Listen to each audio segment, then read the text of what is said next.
The Orlando Magic are currently 12-5 as we are closing in on the end of the first quarter of the season. This is a feat that I think most of the NBA world is surprised at, myself included. And it all starts with the defense. The Magic are currently sitting at number 3 in team defensive rating with 107.0. What are some things that jump out at you like now versus last season? Yeah, I mean, they're not a whole lot older, still the fourth youngest team in the entire league with an average age of 24.1, which is really crazy to think about. But I mean, we have to acknowledge the fact that they got back a great versatile defender in Jonathan Isaac, who finally appears to be healthy, and he's really defending all three levels of the court for them. Whether it be the point of attack, wing defense, or even defending a front court player like a center down low, he's doing it all for them.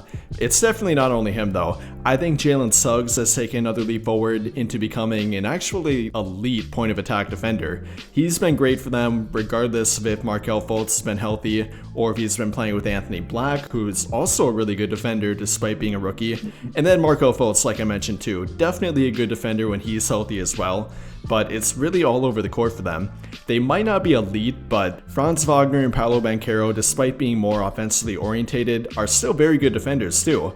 And they're obviously big and mobile, so they can switch about 2 through 4, 2 through 5, even if they're playing against a small ball lineup. So that definitely helps with their versatility. And then combined with Jonathan Isaac, like I mentioned before too, they have so much versatility all over the court. They can defend the point of attack, they can lock up your best wing player, and they can defend the post and rim as well.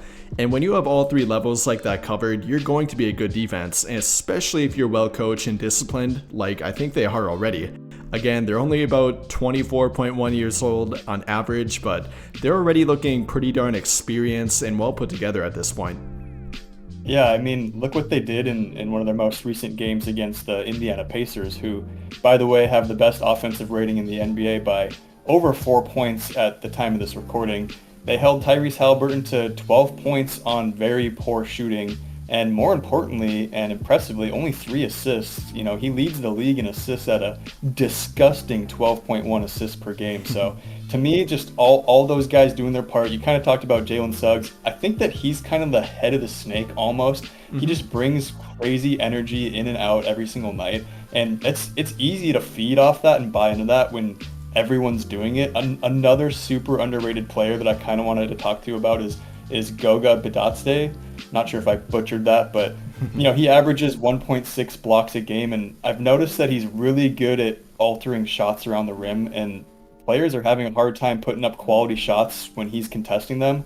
And, not to mention grabbing good boards and stuff like that. I think that he's pretty underrated for the role that he plays. So to me, it's just all these guys kind of buying in. It's easy when everyone's doing it and everyone's kind of playing their role.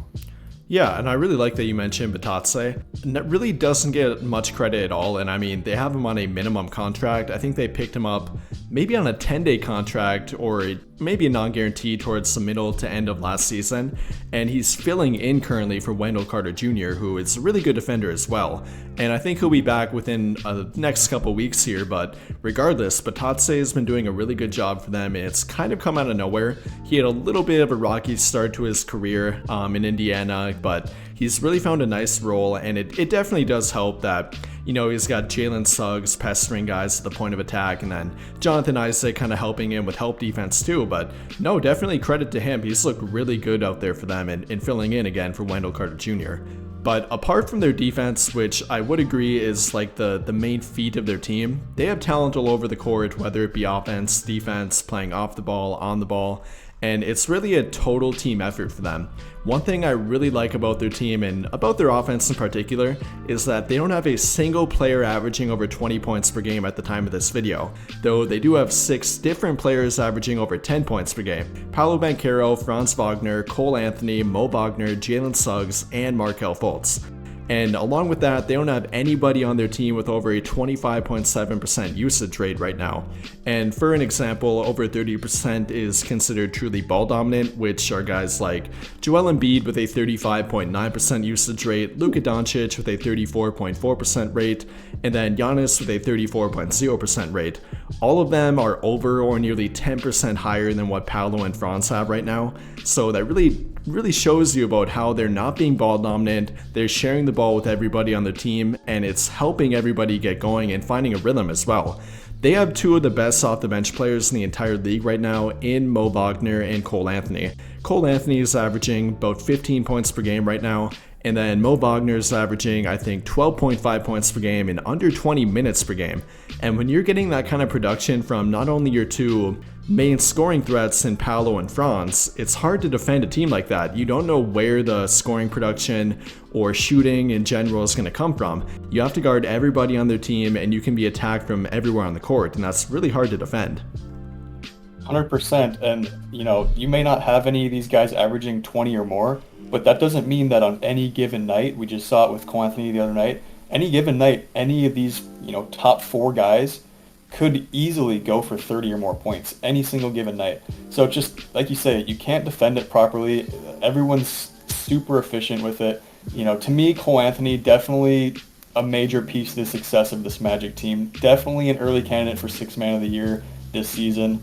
And to me, it's just he's the necessary spark that has given them the much needed opportunity to win games down the stretch. And the one thing I like about Mo Wagner a lot is that, yeah, he's the 4th leading scorer on this team, but his grit, he never backs down. He doesn't let anyone push him around, and you can tell on the court, he's pretty tough. Mm-hmm. And that energy is huge for teams to build on an identity off of. So to me, that just all these guys doing that stuff, and it's insane to think about their age. I know we talked about it a little bit before, but the leader of this team, Banchero, he's only 21 years old, which is, to me, it's just crazy to look what he does. And the biggest thing to me is his efficiency has gone up crazy. His three-point percentage from last year at just under 30% is right now he's at 44%, which is just crazy. He just demands such a high presence when he drives too, and almost forces teams to collapse on him, basically getting a bucket or going to the line more times than not. So to me, it's just, yeah, it's all in kind of the hands of all 4 of them. There's not any 1 or 2 guys that's leading to all the success. So to me, that's my favorite part about it. Yeah, definitely agree, and I like how you pointed that out about Paolo. His efficiency has taken a major leap forward, but again, his usage has not. So he's been able to average about 20 points per game yet, which is right around what he averaged during his rookie year, without dominating the ball anymore. Major efficiency leap in both field goal percentage and 3-point percentage, and even though that 3-point percentage might decline a little bit and kind of go back to an average about 38 to 40%, that would still be a really good leap compared to his rookie year. And I think that's what the Magic wanted him to become by about year 3 to year 5, and he's already shooting the ball at that level right now. Maybe eventually work on shooting at a little bit higher volume, but at that percentage, you can't complain at all. That's great, and it's allowed him to be much more efficient without taking opportunity away from not only Franz Wagner, but their role players too, and allowing everyone to kind of share the wealth. And I really like that about their team again. And apart from that, I love the total team approach. They're looking really well coached right now. Everyone's on the same page, and that's allowing them to not only lock in on defense, but score efficiently on offense and have a total team attack to pretty much everything they're doing right now. And kind of finishing up then, how do you feel about their ceiling going forward? Do you think they can maintain this around a top 5 seed, or maybe even just solely about their defense? How do you kind of feel about all that? Yeah, so I mean, you look at their schedule and who they've played already this season. They have some pretty notable wins, even just the month of November. Taking down teams like Boston, Denver. Indiana, they're hard to contest with quite a bit because they're so run and gun.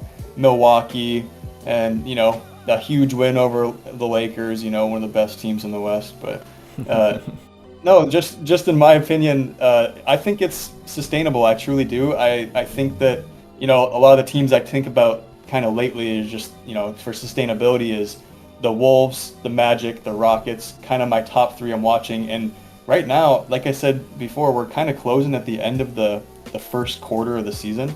So they look solid, and I think it's relatively sustainable, and I think that they could easily be looking at no play-in game at all, obviously, and I think that they could be a top 5 in the East. What about you? Yeah, I'm kind of right there on them as well. I'm pretty bought into them outright avoiding the play-in tournament at this point. I'm not sure they'll be in that top 3. I imagine that Milwaukee will only get better as Damian Lillard gets more comfortable and maybe they make another move or two to kind of round out their depth. And then Phillies look pretty darn good as well. They're only a half game back of Orlando right now. But even if they would regress a tiny bit, and I don't even think it would really be regression, it would be probably more about teams game planning for them a little bit more properly and actually taking them seriously, as I think the entire NBA world's beginning to do at this point.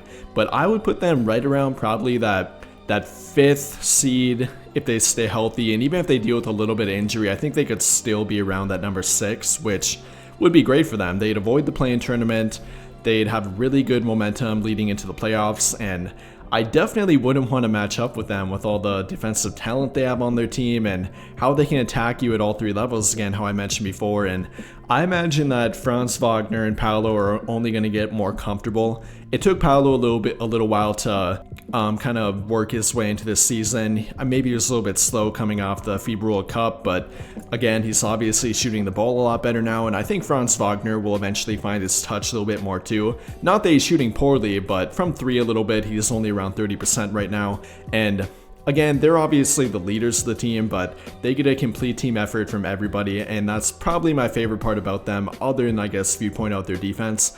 And in my opinion, they have everything they need to be a playoff team this season, and will likely even outright avoid the play-in tournament again if they stay healthy.